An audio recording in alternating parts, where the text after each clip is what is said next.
Hey everyone, it's your girl Maddie here, aka Beavermont, and I am back. I don't know if my hiatus is officially over, but I needed to come back for this video. And today I am counting down my top 50 metal albums of 2025. I heard so many great records, it was almost impossible to narrow it down to 50, but I did it somehow and I ordered it. So let's not waste any time. You want to see the list, so I'm going to show it to you. Number 50, Tooth and Nail from Krakow's Dormant Ideal, a death metal album with this very interesting, like spider-like guitar style.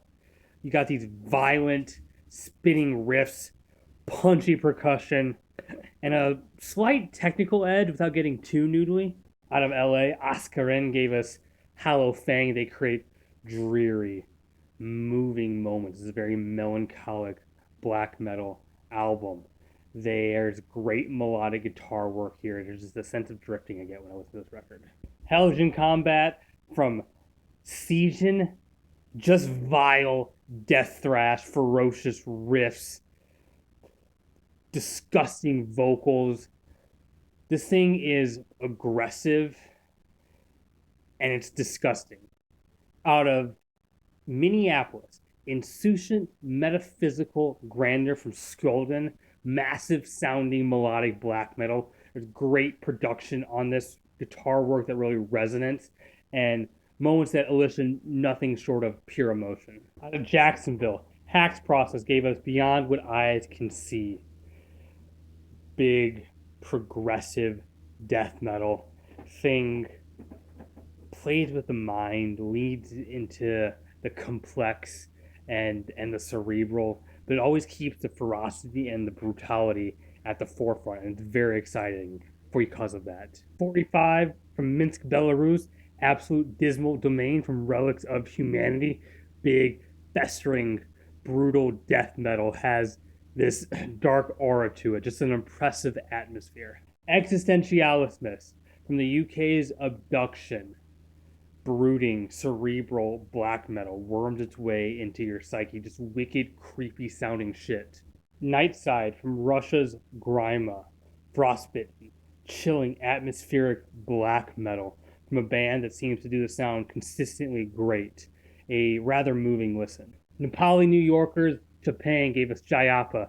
17 minutes of fast, ferocious, and kind of animated grindcore. Just so much energy packed into this, from the energetic riffs to the just overall nutty performances. It's the Palace from Phoenix's Desiderium, a progressive death metal album that leaned into elements of jazz and other melodic components. It's not a standard progressive death metal at all. In fact, at times I would even describe it as colorful, which is not a word I'm used to describing death metal with. Mysteries of a Flowery Dream from Catalonia's Jade. This is a sprawling record that oscillates between atmospheric death metal and death doom. It's an ambitious record. It has mood to it. Every moment feels big and grandiose. Majestas from London's Sea Mosquito. Grueling experimental black metal that brings in elements of noise and other challenging sounds. It is a challenging listen, but one that rewards multiple listens as more is unveiled to you. It's cerebral, yes. It's mysterious, yes, but it's also just ferocious. Gateway from Phobocosm. Devastating, punishing death metal. Cavernous is an understatement. Feels like it was recorded in some cave in hell. Immortal from Sweden's In Mourning, the best metal death I heard this year. It's pulls on the heartstrings while keeping the heaviness intact. Moving moments, passages that are so full of energy. It's good sad boy music. Helloween from Hamburg, Germany gave us Giants and Monsters. What can I say? Power metal legends. If you're into metal, you know of Helloween. But this is another great addition to their catalog. This is the second time they've done the two dual lead vocalist thing, which sounds like it shouldn't work on paper, but it works here. This Helloween record is a record that only Helloween can make. 35, Imperial Triumphant from New York City, Goldstar, avant-garde black metal veterans, put out what I think is their best work yet. It's nutty, it's chaotic in only a way that Imperial Triumphant can make work. This is definitely not an easy listen, but one that rewards the effort. The new album from Rothatus, pulverizing, densely atmospheric death doom, the type of death doom that makes it feel like the walls are closing in. Just dread-inducing material here. 3, Tidlos Nadeslos from Norway's Natverd. Very traditionalist black metal done with excellency. Riffs that are just madly sinister. Those melodies that oscillate in an occultic way. This is second wave black metal worship done in its very best. Fires on the Mountainside from Chicago's Fair de Lance. Euphoric, epic heavy metal. Huge hooks, mountainous riffs, and just a shit ton of charisma. The record feels big. It's just pure heavy metal. 31, Reviving Tehom from Athens' 11th Ray. A very primal combination of black and thrash metal.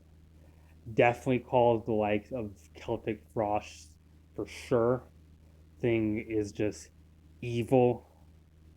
It's occultic and it just feels dangerous. At 30, Sweden Floating gave us Hesitating Light, a fascinating concept that makes death metal with like Bauhaus, Joy Division type post-punk for a record that is just as moody as it is brutal. 29, out of Stockholm, Sweden, Century gave a Sign of the Storm, very classic, fast-paced heavy metal with soaring leads and kick-ass choruses. 28, Madison's Ossuary, abhorrent worship, big cavernous death metal with clanging riffs and nauseating vocals. This is a disgusting effort and a way to introduce yourself with a debut. Pain Effulgence from Boston, Massachusetts, innumerable forms. One of the most consistent bands in death doom, puts it out another great release full of dread and dismay. Crushing riff after crushing riff, but with that, they're able to hide moments of very mournful, melancholic emotion, and it's actually quite beautiful. 26, The Spin from Italy's Mesa. It's hard to pinpoint what exactly this album is. It's a mix of doom metal and post-punk and psychedelic rock. It's just a insanely creative package of all of this. There's incredible songwriting, use of atmosphere, just a palpable sense of musical freedom. 25, Germany's Imhotterkat gave us Confessing Darkness, a dark, cerebral black metal album with these surrealist atmospheres and hazy textures. It's just a great listen. Where Spirit Withers in Its Flesh Constraint from France's Hexecutor, fun as all shit, blackened heavy metal. There is just great riff after great riff and fist pounding moments. It's just pure heavy metal glory with a bite to it. Kelsey from Norway's Gjendod, I believe it's pronounced. This is a very varied black metal album. Different riffing styles, different gritty melodies, different just approaches, but it all sounds very cohesive. It's an oddly animated black metal album for one that just kind of is doing the whole 666 flag waving. Vasalan from Finland's Hava Kruunu. This is pagan black metal veterans. They're a favorite of mine, but this record, they put big rock and roll moments mixed in with their spirit summoning black metal. This is a band that has been doing it for a while and they do it with excellence. Purulence from France's Fangs, the very prolific industrial sludge band, hit it out of the park with this one, an onslaught of anti-capitalist violence marred by scarring feedback and oppressive riffs and percussion. Number 20, the self-titled from Austin, Texas's Corpus Awful. This is just an ugly, ferocious death metal album with some interesting lead guitar work and these honking riffs that hit you like a boulder, nauseating vocals. It just has all of the ingredients for a great debut death metal album. 19, the UK's Paradise Lost gave us Ascension. The gothic metal legends are back, and this is a fantastic addition to their catalog. Immaculate songwriting, a keen sense of atmosphere, and haunting melodies. Any fan of Paradise Lost is going to be super happy with this one. Destination Extinction from Oakland Haggis. Super fun, energetic, gore grind. Their style, mincecore, is stripped down, so it really lets you focus on the catchy, tuneful riffs that just worm their way into your mind. 17, Rhode Island's Ancient Torment gave us Follow the Echo of Curses, a sinister sounding black metal album with these ritualistic melodies. It's dark, it's caustic, it just feels so evil. At 16, Sweden's Majestica gave us Powertrain, soaring, super cheesy power metal in all of its glory. Great solos, anthemic choruses, it's all here. At 15, Reykjavik's Nexion gave us Sundrunk, ceremonious dark black metal with caustic riffing and sacrilegious passages. I think the cultic, it is very, very evil, and there's moments that just feel like it's filling the room with smoke. 14, 2 from Blood Abscission, the cryptic, anonymous black metal project with this that creates this eerie, atmospheric black metal sound. It's ferocious yet mysterious. And yes, it being an unknown figure does add to the allure of the whole thing. Number 13, New York's Yellow Eyes gave us Confusion Gate, the always exciting, atmospheric, somewhat experimental black metal project. Gave us a work that is just towering in epicness, with monumental melodies and riffs that feel transcendental at times. 12, The Womb of the World from Crixcure, slithering, cavernous death metal. The shortest song is 8 minutes. These compositions just sprawl out. They take their time. It's a death metal album that just demands you to sit there and soak it all in. Number 11, Night Eternal from Fearenholt out of Leeds. A epic black metal album with dungeon synth elements, definitely taking cues from Summoning but not being a direct clone. They make sword-wielding anthems to chant along to. Try not getting goosebumps when listening to this. We've reached the top 10, and at number 10 we have Copenhagen's Fernelleth with Ashen Womb, grimy, cavernous death metal with this dusty atmosphere. It feels like all hell is being unearthed. Number 9, Coronation of the Grotesque from New York's Castrator. Just some of the nastiest, most disgusting riffs I've heard in death metal all year. Thing just pulverizes you for its 37-minute runtime and doesn't let up. When I was recording this, I accidentally slipped over one of the ones on my list, and it's a top 10, so I really don't want to leave it out. So I'm just going to record a voiceover right now. And so at number 8, out of Seattle, we had Caustic Wound with Grinding Mechanisms of Torment. It's just 28 minutes of unrelenting, unforgiving death grind. It just pulverizes you with speed, aggression, and violence for all of its runtime. At number 7, Darkness Embraced by Los Angeles' Putrescent. Dusty, putrid death metal that makes you feel like you have to clean your room after you listen to it. Feels like it was recorded in the darkest corners of the abyss. Number 6, Ethereal Horizons from Normandy's Blut aus Nord. Perhaps I'm biased because it's one of my favorite bands of all time, but I do really believe they did it again. The always evolving, always experimenting black metal band never is content with doing the same thing twice. This record just is at times psychedelic, it's at times cerebral, it's at times grandiose. The whole thing is just a stellar experience to listen to. At number 5, we get Age of the Void from Germany's Under Ruins. Epic heavy metal that with choruses that force you to raise the horns and pump your fist along to. Great vocals, fantastic riffing. This went under the radar, and it's a shame because the songwriting is phenomenal.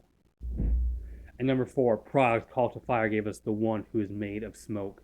The epic black metal veterans do it again, create more transcendent sounds and melodies that feel adventurous and out of this world.